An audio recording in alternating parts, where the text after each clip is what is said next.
हमसे युवा हमसे जुड़ेगा, युवा नया युवा हमसे संपर्कित होगा, संपर्क करेंगे उससे, वो पार्टिसिपेट करेगा, पार्टिसिपेट करने के बाद लेख लिखेगा, लेख आएगा, वो अपना पार्टिसिपेट करेगा, लेख लिखेगा, ये 2 काम करेगा।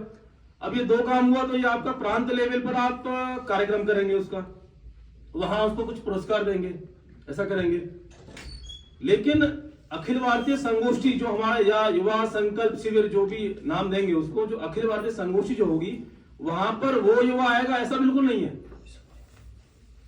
यानी कि आइडिया फॉर विकसित भारत में पार्टिसिपेट किया और लेख लिखा, लेख आपको मिला, ऐसा नहीं है कि वही युवा आएगा। पहली शर्त उसमें ऐसी है, 3 शर्त मतलब 2 शर्तें हैं। एक तो आइडिया फॉर विकसित भारत में पार्टिसिपेट करेगा, लेख लिखेगा। दूसरा, मंडल का सदस्य होना आवश्यक है। यानी कि आइडिया फॉर विकसित भारत में जो उसने पार्टिसिपेट किया, लेख लिखा, उस युवा का मंडल चलाना यह बहुत आवश्यक है। यानी कि वह जो युवा है मंडल का सदस्य होना चाहिए, यह दूसरी शर्त है। ठीक है ना। यानी कि एक विषय इसमें यह भी उल्टा भी है, कुछ के रिसर्चर्स के आपके मंडल चलते होंगे तो उनको आइडिया फॉर विकसित भारत में उनको पार्टिसिपेट करना है और लेख लिखना है। यानी कि मंडल के सदस्य होना चाहिए और शोध जो लेख है, लेख लिखना चाहिए। ये 2 विषय है, ये क्लियर है।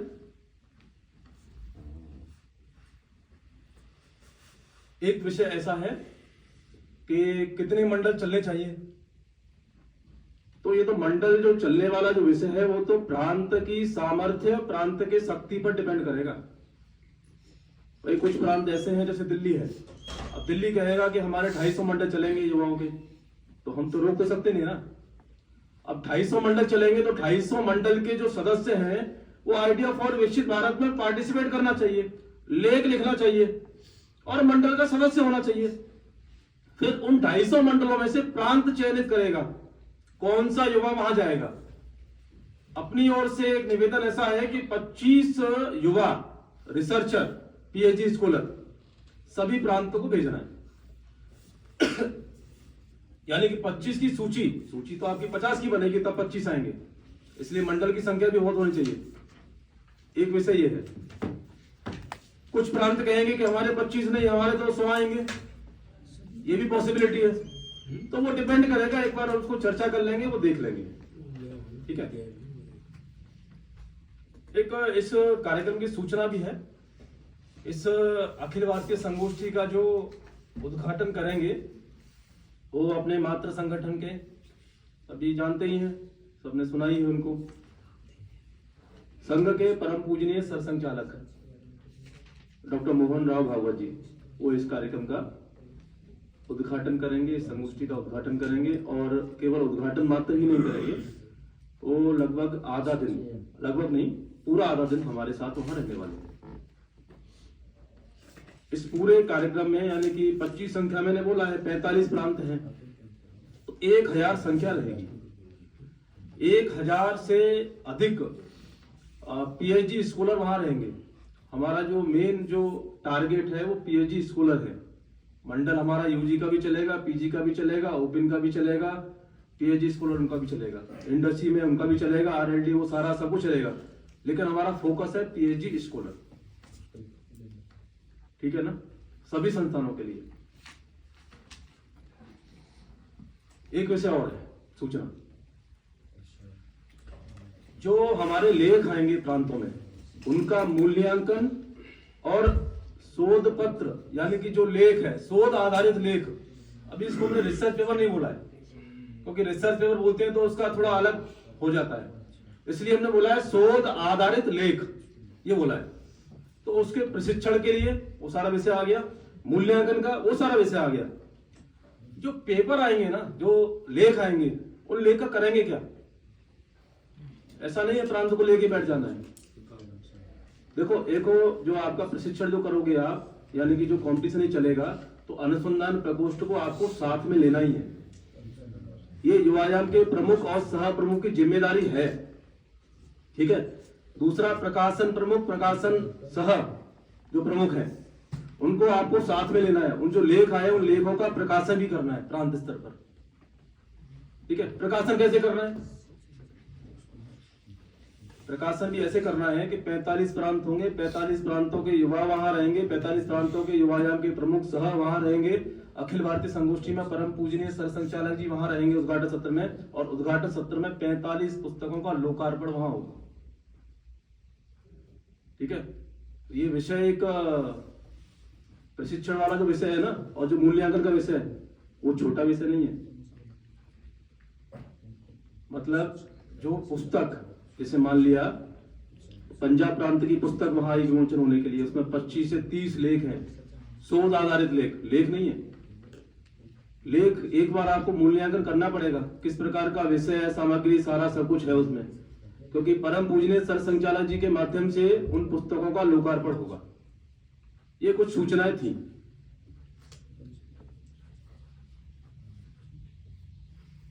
अभी मुझे कुछ निवेदन ऐसा करना है, तो मैं अपना निवेदन बहुत कम शब्द तो ऐसा नहीं बोलेंगे। 3:30 का इसका समय है, 3:20 तक समाप्त करने का ऐसा माननीय पालक अधिकारी जी ने कहा है, क्योंकि मौसम वगैरह खराब हो रहा है, सभी को निकलना ऐसा विषय है।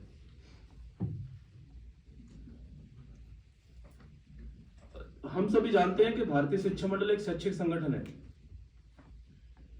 और वैचारिक संगठन है, क्लास संगठन है, हम जन संगठन नहीं।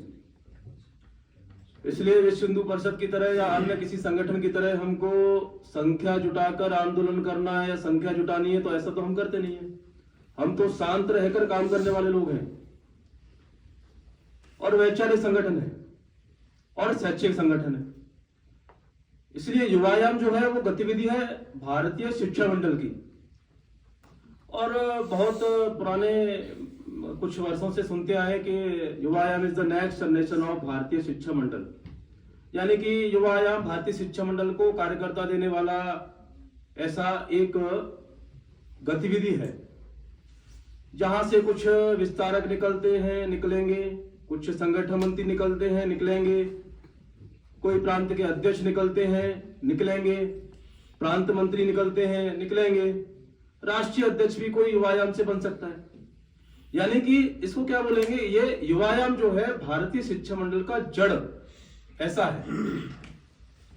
इसलिए युवायाम का जो कार्य अभी सुबह परिचय में देखा होगा 5 सोपान, वह जो 5 सोपान है, ऐसा लगता होगा कि शायद थोड़ा बहुत मुश्किल काम युवायाम का ऐसा है, ऐसा लग रहा होगा शायद, क्योंकि 5 सोपान याद करना, फिर उनका ध्येय याद करना, फिर 5 के अलग अलग एक्शन ध्यान करना, याद करना, थोड़ा मुश्किल ऐसा लगता होगा।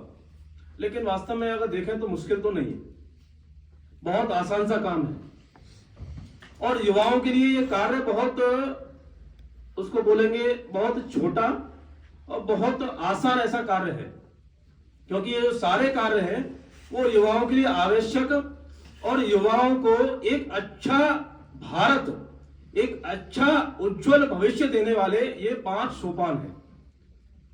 इसलिए युवायाम को थोड़ा समझना पड़ेगा और ठीक से समझकर उसको इम्प्लीमेंट अपने अपने स्तर से, अपने अपने प्रांत में, विश्वविद्यालय में, महाविद्यालय में करना होगा।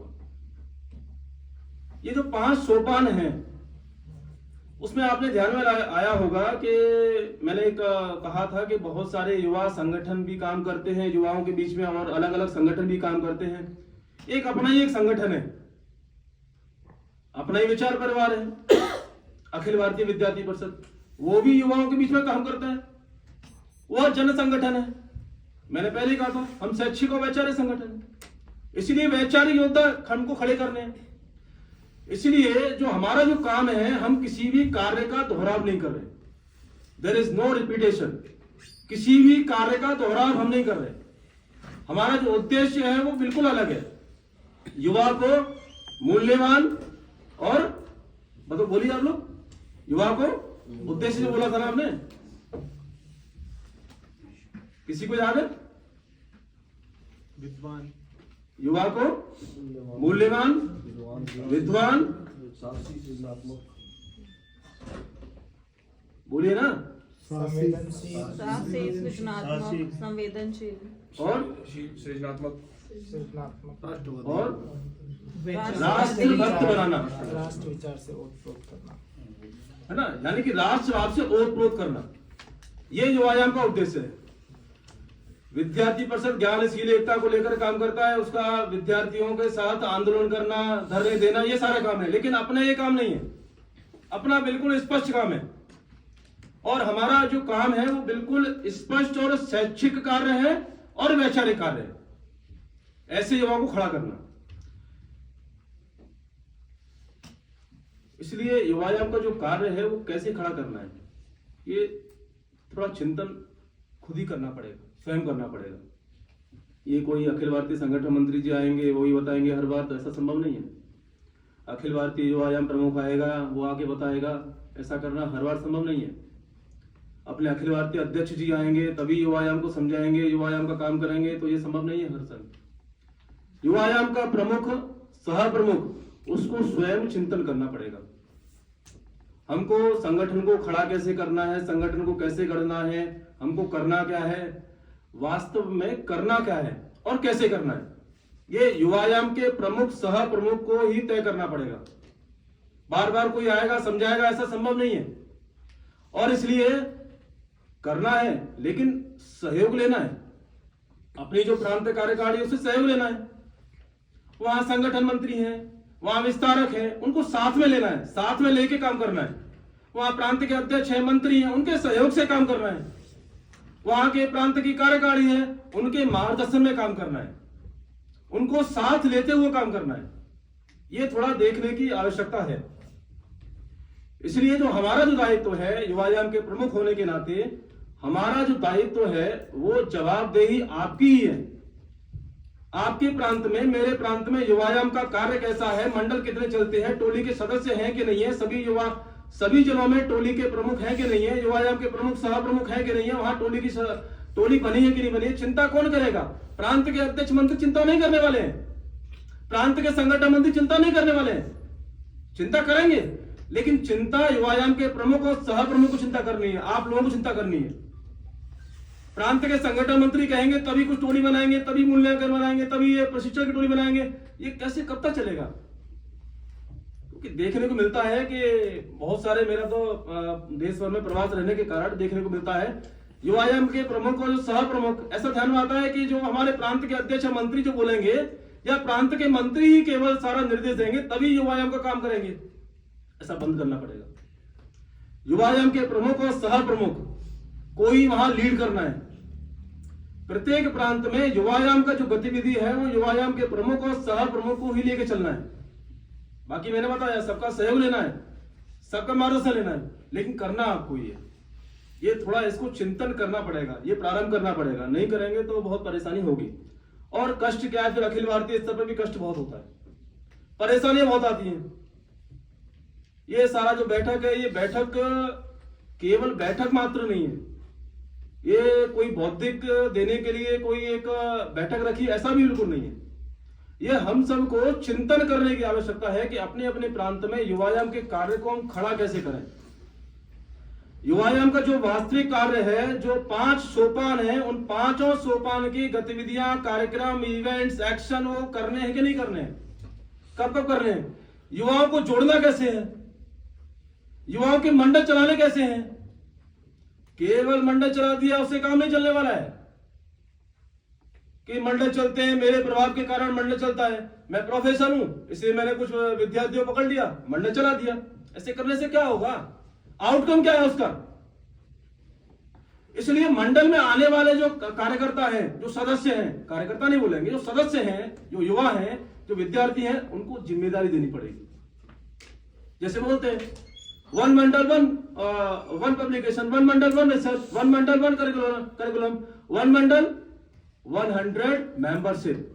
ये एक एक कार्यकर्ता को, एक एक सदस्य को जिम्मेदारी देनी पड़ेगी। आपको प्रकाशन का काम देखो, आप रिसर्च का काम देखो, आप करिकुलम का भी काम देखो, आप मेंबरशिप का काम देखो, आप इसका काम देखो, आप ये कुछ जो पब्लिकेशन जो हो रहा है उसका राइटिंग का काम देखो। ये सारा कुछ जिम्मेदारी देनी पड़ेगी। युवाओं को कुछ काम देना पड़ेगा, अगर काम नहीं देंगे तो भाग जाएगा, इसलिए काम उनको देना पड़ेगा। एक विषय मैंने ऐसा लिया, हमको ये सोचना पड़ेगा आदर्श स्थिति अपने प्रांत में हमको क्या रखनी है। प्रांत के अध्यक्ष, मंत्री या प्रांत कार्यकारिणी के कोई वरिष्ठ कार्यकर्ता बंधु, कोई अधिकारी बोलेंगे या पालक अधिकारी बोलेंगे तभी काम करना है, या युवायाम का प्रमुख, सह प्रमुख स्वयं अपने चिंतन से या स्वयं की प्रेरणा से काम करना प्रारंभ करेगा। आदर्श स्थिति क्या रखना है? आदर्श स्थिति तो वह है कि युवायाम का प्रमुख और सह प्रमुख स्वयं की प्रेरणा से कार्य करना प्रारंभ करेगा, और कार्य करते हुए सारे एक्शन जो है युवायाम के वो अपने अपने प्रांत में, विश्वविद्यालयों में, यानी कि प्रत्येक विश्वविद्यालय में, महाविद्यालय में युवायाम को जानना चाहिए। और युवायाम को जानेंगे कब? जब युवायाम को हम समझेंगे, यानी कि युवायाम को हम जान जाएंगे, यानी कि जो परिचय है वो हमारे पूरे ध्यान में होना चाहिए। और यह समझाने के लिए, समझने के लिए हमको भी ये काम करना पड़ेगा, क्योंकि युवा सुनता नहीं है किसी की। आप भाषण देने पहुंच जाओ उसको तो क्या क्या करता है वो आपको पता ही है। मोबाइल भी देखेगा और कुछ आसपास बात भी करेगा, कुछ और भी करेगा, जो उसको करना है करेगा।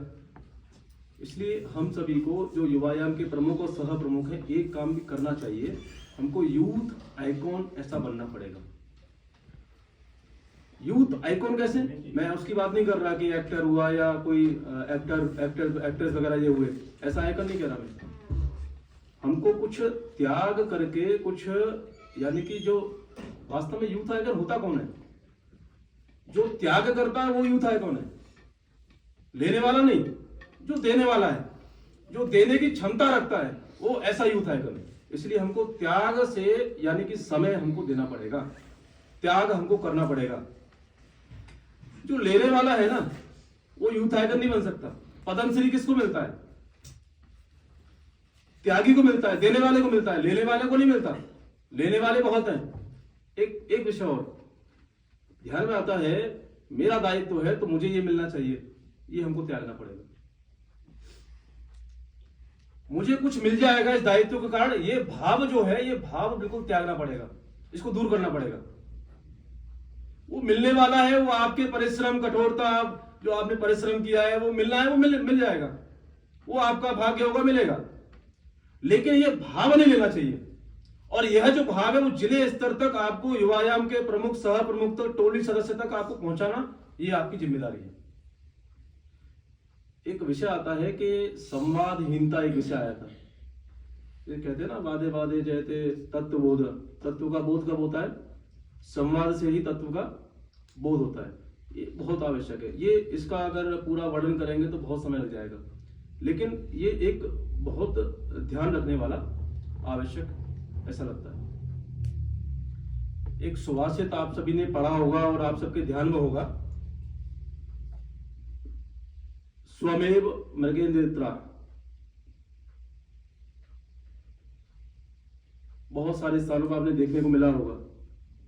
यानी कि जो युवायाम का प्रमुख है, सह प्रमुख है, वो मैं बताना चाहिए कि मैं प्रमुख हूं, सह प्रमुख हूं, ऐसे काम नहीं चलेगा। लोग कहने चाहिए ये युवायाम का प्रमुख है, ये युवायाम का सह प्रमुख है, तब काम चलेगा। और ये काम कब होगा?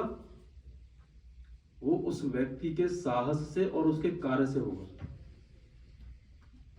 एक बहुत अच्छा सुभाषित है, न अभिषेको न संस्कार सिंहस्य क्रेते मृगे विक्रमाजित राज्यस्य स्वमेव मृगेन्द्रिता।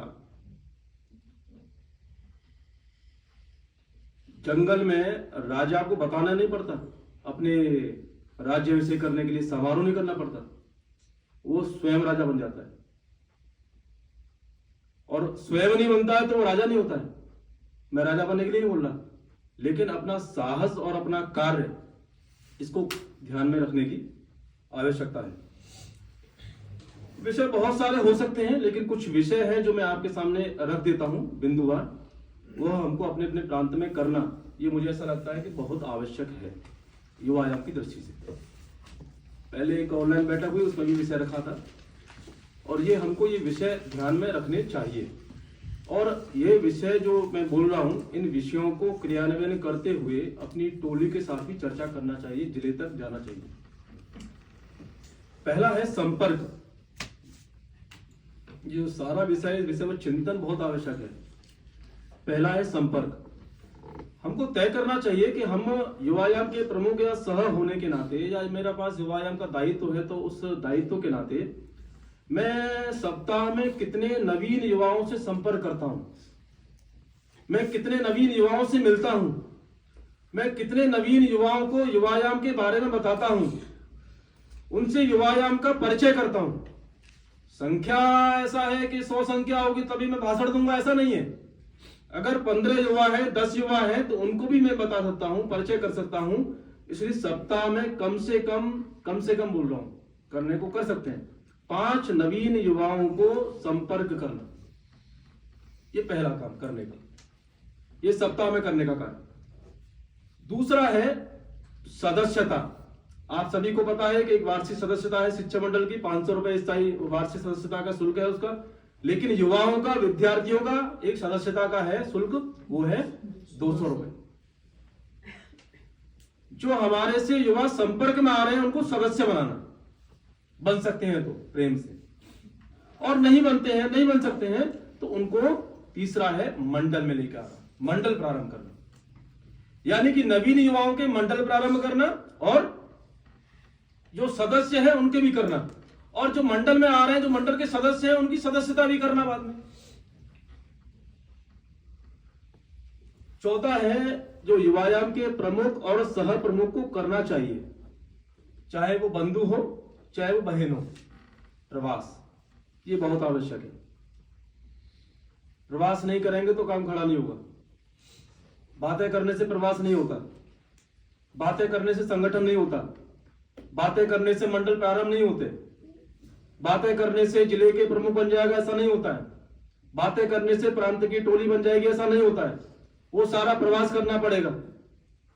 और प्रवास कैसा करना पड़ेगा? बहुत सारे लोग ऐसे बोलते हैं कि प्रवास करने के लिए छुट्टी की आवश्यकता होती है, छुट्टी नहीं मिलती है तो क्या करें। तो सप्ताह में 4 रविवार तो होते ही है ना, कुछ शनिवार भी ऑफ होता ही है ना, छुट्टी भी होती ही है ना। तो ये प्रवास करने की योजना हमको प्रारंभ करना चाहिए। यानी कि मैं युवायाम का प्रमुख हूं, तो मैं ब्रज प्रांत का हूं, तो प्रत्येक 12 के जितने 12 जिले हैं या जितने भी जिले होते हैं प्रांत में, उस प्रत्येक जिले में मेरा प्रवास होना चाहिए, मेरा संपर्क होना चाहिए। प्रत्येक युवायाम प्रमुख की जिम्मेदारी ये है कि मेरी प्रवास के साथ साथ, प्रवास 2 प्रकार के हों उसके, एक मास संगठनात्मक बैठक, जो वहां युवायाम के प्रमुख है जिले के, जो टोली के सदस्य है उनके साथ बैठक, और एक कोई अन्य कार्यक्रम वहां कर सकते हैं, कुछ लोगों से संपर्क कर सकते हैं युवाओं से, और ऐसे कुछ युवाओं को जोड़ना, जो यूथ आइकन है उनको भी हम लोग जोड़ सकते हैं। एक है मासिक बैठक, क्योंकि प्रांत कार्यकारिणी की बैठक तो मासिक बैठक होती ही होगी, उसमें आप लोग भी आते होंगे। लेकिन युवायाम की मासिक बैठक हम लोग करते हैं क्या? एक मासिक बैठक युवायाम की भी हमको प्रारंभ करना चाहिए। माह में एक बार युवायाम के प्रमुख को, सह प्रमुख को, और जो टोली है युवायाम की, उसको बैठना चाहिए। कोई विषय नहीं है फिर भी बैठना चाहिए, कोई कार्यक्रम नहीं है फिर भी बैठना चाहिए। क्योंकि बैठक करने से, मीटिंग करने से कोई ना कोई विषय निकलता है, कोई ना कोई कार्यक्रम आता है, कोई ना कोई विषय आता है। ये एक क्रम हमको बनाना चाहिए, अपने स्तर से, अपने प्रांत कार्यकारिणी में उनको बताकर उनको तय करना चाहिए कि हम युवायाम की बैठक इस दिन, माह के स्थिति को, इस समय को करेंगे। ऐसा ही हमको तय करना चाहिए। एक है साप्ताहिक बैठक, ये भी हमको प्रारंभ कर लेना चाहिए। जो युवायाम के प्रमुख हैं और सह प्रमुख हैं, 2, 3, 4 लोग, इनको साप्ताहिक बैठना चाहिए। अब आप कहेंगे कि मासिक भी बैठो, साप्ताहिक भी बैठो। साप्ताहिक में क्या करना? कुछ समय के लिए बैठना, चिंतन करना कि हम वास्तव में अखिल भारतीय स्तर पर हमारा प्रांत कहां पर है, जो हमारे सोपान है उन सोपान में से कौन कौन सा कार्यक्रम हम लोग कर सकते हैं, अभी क्या क्या चल रहा है, क्या छूट रहा है, कौन सा मंडल कहां चल रहा है, उस मंडल का, प्रांत का, टोली का जो सदस्य, युवायाम की टोली सदस्य है, वो किसको, उसको देख रहा है संपर्क अधिकारी के नाते। ये हमको बहुत चिंता करना चाहिए। हमको और क्या करना चाहिए, ये सूचना का पालन हमको करना है, ये सारा प्रांत लेवल पर उसको पहुंचाना। एक बिंदु ऐसा है स्वाध्याय हमको प्रारंभ करना चाहिए। वैसे तो शिक्षा मंडल की परंपरा है, शिक्षा मंडल में हम लोग बोलते ही हैं कि 10 पृष्ठ पढ़ना और 1 पृष्ठ लिखना, ये है ही परंपरा। इसको भी अपने युवायाम के कार्यकर्ता होने के नाते नीचे तक युवायाम के प्रत्येक जिले के कार्यकर्ता तक पहुंचाना चाहिए, क्योंकि विषय रखने के लिए विषय आपके पास होना चाहिए। विषय रखने आप जा रहे हैं, अगर आपके विषय नहीं है, कंटेंट नहीं है, अगर आपको बोला है कि आधे घंटे बोलना है और 1 घंटा बोलना पड़ जाएगा और विषय नहीं है, तो फिर आप क्या करोगे? इसलिए अध्ययन बहुत आवश्यक है। अध्ययन अपने विषय का नहीं। जैसे मैं कंप्यूटर साइंस का विद्यार्थी हूं, तो कंप्यूटर साइंस का विषय पढ़ता हूं, वो ठीक है, लेकिन अन्य जो समाज में जो विषय चलते हैं, या भारतीय ज्ञान परंपरा के विषय, या युवाओं से संबंधित जो विषय हैं, जो युवाओं को अट्रैक्ट करते हैं, ऐसे विषयों का अध्ययन करना चाहिए। ये हमको प्रारंभ करना चाहिए। और जो स्वाध्याय वाला जो विषय है, ऊपर से नीचे तक ले जाना चाहिए, थोड़ा जोर देना चाहिए, ध्यान देना चाहिए। एक जो हम कार्यक्रम करते हैं, जो भी कार्यक्रम हम करते हैं, 23 जनवरी का कार्यक्रम किया, 12 जनवरी कार्यक्रम किया, करते हैं कार्यक्रम, बहुत अच्छे भाषण देने वाले लोग भी आ जाते हैं, अच्छा भाषण देके भी जाते हैं। कोई कहता है कि इनका दर्शन, कोई कहता है इनका जीवन, इनका कोई कहता है संदेश, बहुत सारी बातें कहते हैं, बहुत अच्छी बातें कहते हैं। कुछ लोगों की आंखों में भी आंसू आते हैं, आंसू निकल आते हैं, लेकिन आंसू निकलने के बाद वो आंसू पोंछ लेता है, फिर क्या होता है? वही होता है जो होता है, जो नहीं करना वही करता है। यानी कि उस कार्यक्रम के माध्यम से हम समाज में क्या परिवर्तन लेके आने वाले हैं, वह भी हमको दिखना चाहिए, यानी कि आउटकम। और ये जो आउटकम जो आते हैं समाज परिवर्तन में, जो हम जो कुछ परिवर्तन ला सकते हैं उस कार्यक्रम के माध्यम से, इवेंट के माध्यम से, या अनुभूति शिविर के माध्यम से, वो उसका राइटिंग यानी कि उसका प्रकाशन भी करना चाहिए, उसका राइटअप हमको तैयार करना चाहिए। एक अंत में एक विषय ऐसा है, वो लास्ट विषय है, हम सभी को सूचना का पालन करना ये बहुत आवश्यक है। जो भी केंद्र से सूचना आती है उसका पालन करना ये बहुत आवश्यक है। कभी कभी ध्यान में आता है कि सूचना आया है, ये सूची भेजिए। अब केंद्र से सूची आई है, केंद्र से सूचना आई है, अब उसके बाद कोई जवाब ही नहीं है। अब युवायाम का प्रमुख, सह प्रमुख फोन करेगा, तब सूचना आएगी, फिर भी नहीं आती है। इसलिए अपने संगठन में एक ऐसा है, सूचना का पालन, सूचना के बाद सूचना नहीं। यानी कि ये बैठक थी, चित्तौड़ प्रांत नहीं आया, सूचना थी, लेकिन लग रहा है उसने सोच लिया, इसलिए वो नहीं आए। हमने सोचा नहीं, इसलिए हम आए। तो सूचना के बाद सोचा नहीं, सोचना नहीं, ऐसा एक भाव हमको जागरण करना पड़ेगा। एक शुरुआत में मैंने शिक्षा मंडल का जो युवायाम का जो परिचय दिया था, तो उसमें 5 सोपान और 5 ध्येय ऐसे मैंने बोले थे। तो ऐसा ध्यान में आया हुआ कि ये काम बहुत बड़ा कर दिया युवायाम का, ऐसा लग रहा होगा शायद। इतने सारे एक्शन, 5 सोपान, फिर ध्येय, फिर उनके एक्शन, इतने सारे इवेंट कार्यक्रम, फिर 12 जनवरी भी, फिर 23 जनवरी भी, फिर 23 मार्च भी, बलिदान दिवस, संकल्प दिवस, और भी बहुत सारे कार्यक्रम रहते हैं, 11 सितंबर भी। ऐसे इतने सारे कार्यक्रम हो गए, ये करेंगे कैसे? तो कार्य तो कोई कठिन होता नहीं है, ये मैंने पहले बोला। एक राजा थे, किसी राज्य के राजा थे, तो बहुत सुंदर महल बनाया उन्होंने, और उस सुंदर महल का एक सुंदर सा द्वार बनाया था। उस द्वार पर उन्होंने गणित का एक सूत्र लिखा, और उसने चुनौती दी कि इस सूत्र को जो भी हल करेगा, इस सूत्र को जो भी हल कर देगा, उसको मैं अपना उत्तराधिकारी घोषित कर दूंगा। बहुत सारे गणित के विद्वान, प्रमुख ऐसे लोग आए, हल करने का प्रयास किया। बहुत बड़े बड़े विद्वान ग्रंथों को लेकर आए, लेकिन कोई सॉल्व नहीं किया उसने, कोई हल नहीं कर सका। 3-4 दिन हो गए, 3 लोग आए, फिर बोले कि हम लोग गणित के बहुत बड़े विद्वान लोग हैं, और 2 लोग तो इसमें से बोले कि इसको तो हम हल कर देंगे। ग्रंथ लेकर आए गणित के बड़े बड़े, और लेके बैठ गए वो, और बैठ के वहां 3 लोग आए थे, 2 ग्रंथ लेके आए थे। एक बहुत सिंपल सा एक साधक ऐसा व्यक्ति था, उसने कहा कि ये दो लोग बहुत विद्वान लोग हैं, इनसे आप पहले हल करा लीजिए। तो वो हल करने बैठ गए। जब हल करने बैठे तो हल करते करते रात्रि हो गई। रात्रि तक उन्होंने कहा कि हल नहीं कर पाए। ग्रंथ भी देखे उन्होंने, कहाँ है सूत्र, कहाँ है सूत्र। उसने शर्त राजा ने ऐसी रखी थी कि इसको जो हल कर देगा उसको मैं उत्तराधिकारी बना दूंगा, इसको जो हल करेगा, इसको हल करने से ये द्वार खुल जाएगा। ऐसा उन्होंने शर्त रखी थी राजा ने। तो उस साधक ने कहा, उस साधक को बुला गया कि अब आप आ जाइए, अब आप रह गए अंतिम। कोई नहीं, सारे विद्वान चले गए।